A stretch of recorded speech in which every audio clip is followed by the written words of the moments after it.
오늘 또 감사합니다. 강성률 문학TV 제44화는 며느리를 사랑한 황제.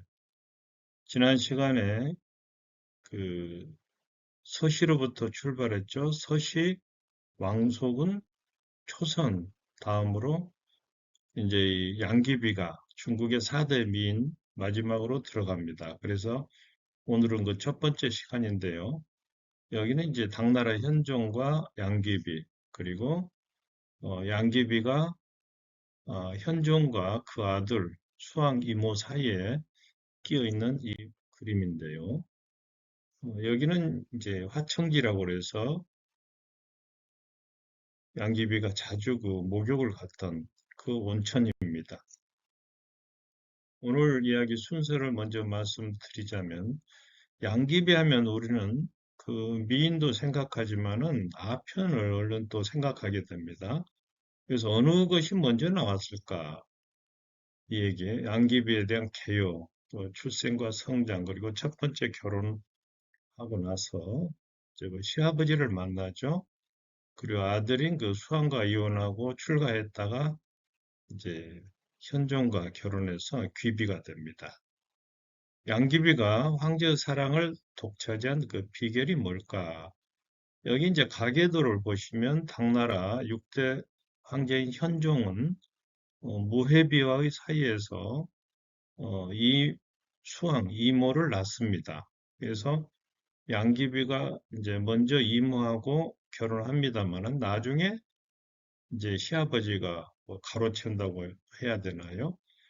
이제 말하자 후궁으로 받아들이는 거죠. 자, 미인 양귀비와 야편 양귀비, 식물 양귀비는 한 해살이 풀로서 관상용이나 약용으로 재배하는데 익지 않은 열매에 상처를 내서 받은 기름을 60도 이하 원두로 말린 것이 바로 아편입니다. 중국인들이 아편 중독돼서 한때 나라가 망했지 않습니까? 청나라 때.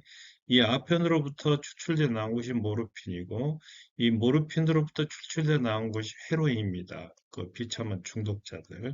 그래서 우리나라에서는 이제 양귀비가 재배되는 것이 법으로 금지되어 있습니다. 어떤 사람은 꽃이 아름다워서 재배했다가 뭐 걸렸다는 그런 얘기도 있지 않습니까? 양귀비꽃과 미인 양귀비 가운데 어느 것이 더 먼저 나왔을까요? 당연히 사람이 먼저 나왔습니다. 미인 양귀비의 비길만큼 아름답다, 또 치명적이다, 그런 뜻에서 이렇게 양귀비라는 이름이 붙었는데 양귀비와 관련해서 꽃 이름이 많이 나와요. 수학, 중국인들은 양귀비 아름다움을 꽃이 부끄러워할 만큼의 미모다 이렇게 또 표현하고 있습니다. 사람의 마음을 미혹하고 중독시키는 아편꽃에 양귀비란 이름을 붙인 것은 치명적인 아름다움이다. 이렇게 마약에 빠져서 인생을 망치는 것이나 양귀비에 빠져서 나라를 망친 현종의 모습이나 피장파장이라는 거죠. 그리고 또 하나, 이로부터 약 1000년 뒤에 청나라의 몰락 원인 중에 하나가 바로 아편이라는 겁니다. 그래서 양귀비라는 이 이름은 중국을 두 번 죽인 것이 아닌가 이런 말도 나오지 않습니까? 양귀비에 대해서 대강 먼저 살펴보자면은 기원후 8세기 초중엽에 당나라 현종의 며느리였다가 후궁이 되는데요. 키는 165cm, 체중은 60에서 65kg. 상당히 이제 오늘날의 뭐 여자들 키가 많이 큽니다만은 당시로서는 상당히 건장하고 말하자면 풍만한 몸이었다고 볼 수가 있습니다. 양귀비의 성은 물론 양씨가 맞습니다만 귀비는 직함입니다. 황후 다음 서열에 오는 후궁인데 본명이 뭐냐면은 전해지지는 않고 도사가 된 뒤에 도교 이름으로 태진이라고 하는 본명이 있습니다. 어렸을 때 이름은 옥환이었다고 합니다. 자기 부모가 이 태어날 때 옥으로 된 고리를 손에 쥐고 태어났다고 그래서 지은 이름이라고 하는데 뭐 과장이겠죠. 또는 옥노였다고 합니다. 중국 사람들은 지금도 양옥한으로 이렇게 많이 부르죠. 서기 719년에 샨시성 용지시에서 태어났는데 물론 출생지와 관련해서는 다른 의견도 있습니다.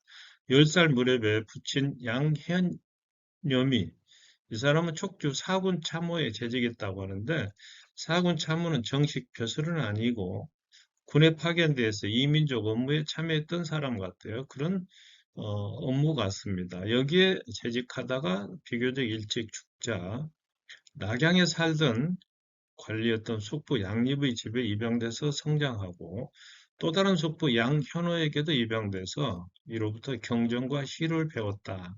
여기서 나중에 이제 헤어하라는 이제 별명이 나옵니다만 그와 관련이 좀 있습니다. 양옥하는 숙부집에 있던 기생 출신 하녀에게서 호선무를 배웠다고 하는데요. 이 호선무는 빠른 박자로 돌아가는 춤입니다. 고구려에서 건너왔다는 설이 있습니다만. 자, 양귀비가 첫 번째 결혼한 인물은 누굴까요? 자, 양귀비 집안은 명문이었습니다. 고조부는 수나라 상서를 지냈는데 상서라면 오늘날 장관에 해당합니다. 그리고 친척인 양신교, 양신명, 양해 등은 공주와 항실의 여성들과 결혼했고 특히 이 가운데서 양해라는 인물은 중앙의 권력투쟁에 깊게 관여했던 인사였습니다.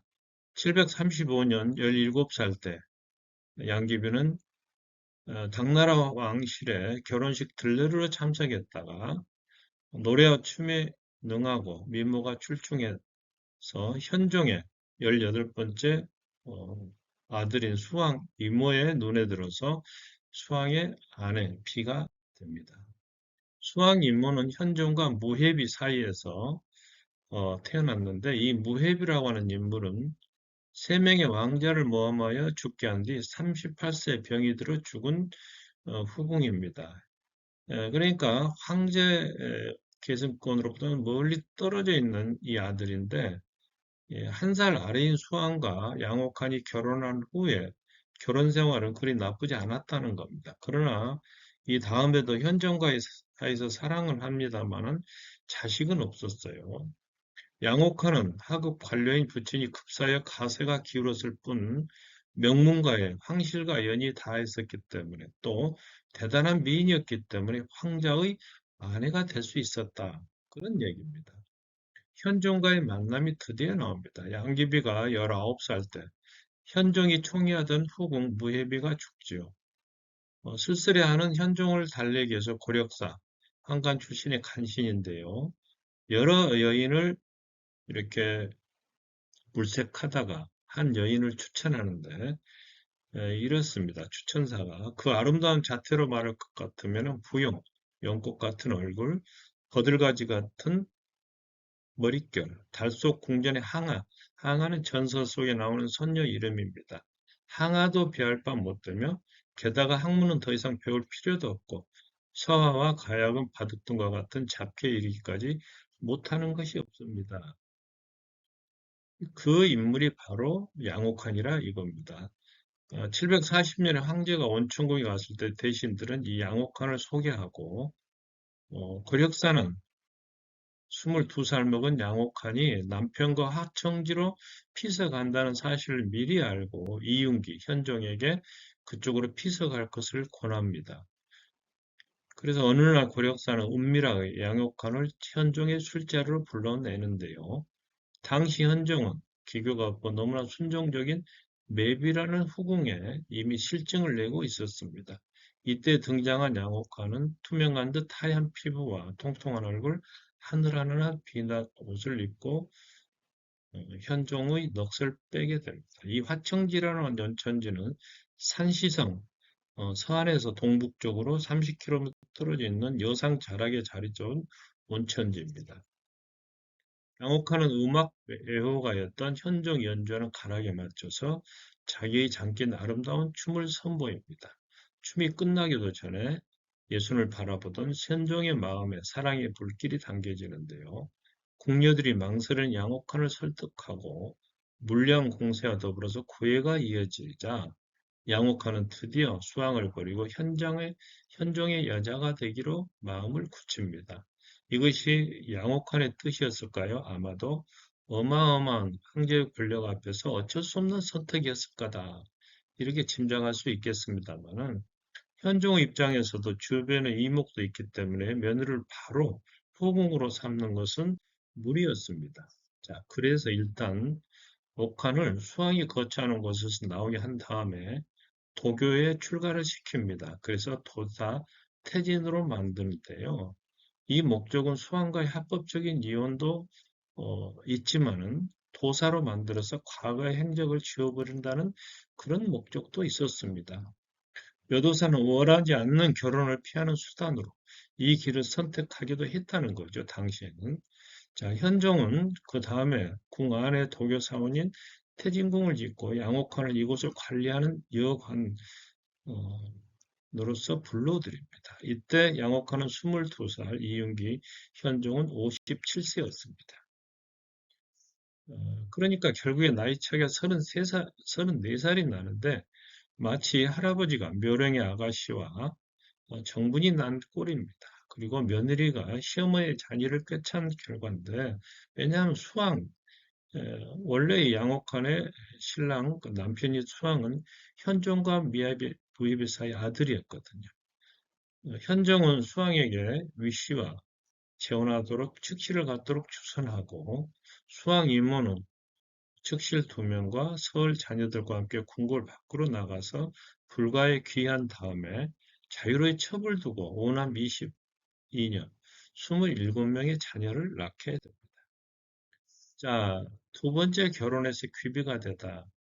양옥환은 27세 때 귀비로 책봉이 됩니다. 이 귀비라고 하는 자귀는 귀인과 더불어 삼부인으로서 서열은 황후 다음 재산과 대등합니다. 어디 보면 황후와 마찬가지다 이런 얘기도 있습니다.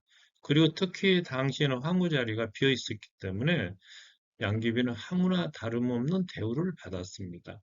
원래 이 귀비는 축천무후, 중국 최초의 여자 황제였던 축천무후 이후에 사라졌던 자기인데 현종은 양귀비를 위해서 귀빈들을 위해서는 귀비 자기를 다시 되살렸습니다. 그걸로 봐서 현종이 얼마나 양귀비를 사랑했는지 이걸 알 수가 있겠습니다.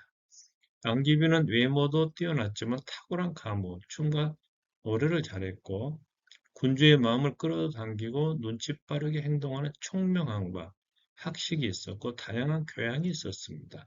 그걸로 현종을 사로잡았는데요. 현종은 양귀비의 헤어하라는 별명을 붙여줍니다. 말을 알아듣는 꽃, 즉 얼굴만 예쁜 게 아니라 지적인 여자였다 이런 뜻이고 어, 중국의 유명한 신 이백, 이태백이라고 그러죠. 활짝 핀 모란꽃에 이게 모란이고 작약입니다. 모란꽃에 이 양귀비를 비유했고 당대 중국인들은 양귀비 미모에 대해서 지난번 조금 전에 말씀드린 것처럼 꽃이 부끄러워한다. 수화라는 애칭을 붙여줬습니다. 그러니까 양귀비하고 관련된 꽃 이름이 많죠. 양귀비, 해어화, 수화, 또 모란. 양귀비가 황제 사령을 독차지한 비결은 자, 당시에는 통통한 여자가 미인상에 가깝다는 시대적인 인식이 있었고 또 양귀비 스스로 끊임없이 노력을 했습니다. 새로운 화장법을 개발하고 목욕을 즐겨서 늘 희고 매끄러운 피부를 유지했는데요. 여기 이제 화청지에 가면은 이제 양귀비의 풍만한 석고상이 있고 여기는 양귀비의 전용 목욕탕이 되겠습니다. 연화탕이라고 해서 또 가무에서 또 뛰어나고 또 군주의 마음을 끌어당기는 총명함까지 갖추고 있어서 조금 전에 말씀드린 것처럼 헤어하라고 하는 별명을 현종으로부터 받았다. 이 때문에 이백은 활짝 핀 모란에 비유하고 백거이는 이두한백이라고 해서 이백과 두보, 한유와 더불어서 4대 시인으로 불리는 유명한 시인인데 장한가에서 그녀를 중국 역사상 가장 로맨틱한 여주인공으로 묘사하고 있습니다. 여기가 이태백의 모란, 그리고 여기는 백거의 장한가. 장한가 내용은 이렇습니다. 연꽃 휘장 속에서 보낸 뜨거운 봄밤. 봄밤이 너무 짧아 해가 높이 솟았구나. 황제는 이날 이후 조회에도 안 나오네. 후궁의 미인들은 3천명이나 되었지만 3천명의 사랑을 한 몸에 받았네. 다른 3천명 후궁들은 쳐다보지도 않았다는 얘기죠. 금으로 치장한 궁궐에서 화장을 끝내고 기다리는 밤. 백옥누각의 잔치 끝나면 피어나는 봄. 비로소 천하의 부모들이 아들보다 딸 낳기를 중히 여기네. 여기는 양귀비의 피를 들이면서 장단을 맞추는 당나라 현종. 시안에 한 식당이 걸려있는 그림입니다. 여기는 피리 부는 그 양귀비의 모습입니다. 오늘 이야기를 정리해드리도록 하겠습니다. 미인 양귀비와 식물 양귀비, 사람이 먼저 있다는 거, 양귀비는 당나라 현종의 며느리였다가 나중에 후궁이 된다는 거, 출생과 성장, 첫 번째 결혼, 수왕 이모의 비가 되었다가 현종을 만나게 된다는 거, 그리고 수왕과 이혼한 후에 출가해서 도교 여도사로 다시 입골해서 현종과 두 번째 결혼을 하고 귀비로 책봉이 된다는 것. 황제의 사랑을 독차지한 비결은 타고난 미모도 있지만 끊임없는 노력, 화천기에 있는 그 유명한 양귀비의 동상이 되겠습니다. 그리고 백거의 장한가까지 오늘 이야기 말씀드렸습니다. 오늘 이야기는 저의 복숭아꽃 꽃은 공정한가 그리고 요네다 유타로가 쓴 대륙의 꽃 서태후와 중국 사대민 이 책들을 참고했습니다. 오늘 영상이 좋으셨다면 구독과 좋아요 부탁드리며 유튜브 강성률 철학TV도 많이 시청해 주시면 고맙겠습니다. 여러분 감사합니다.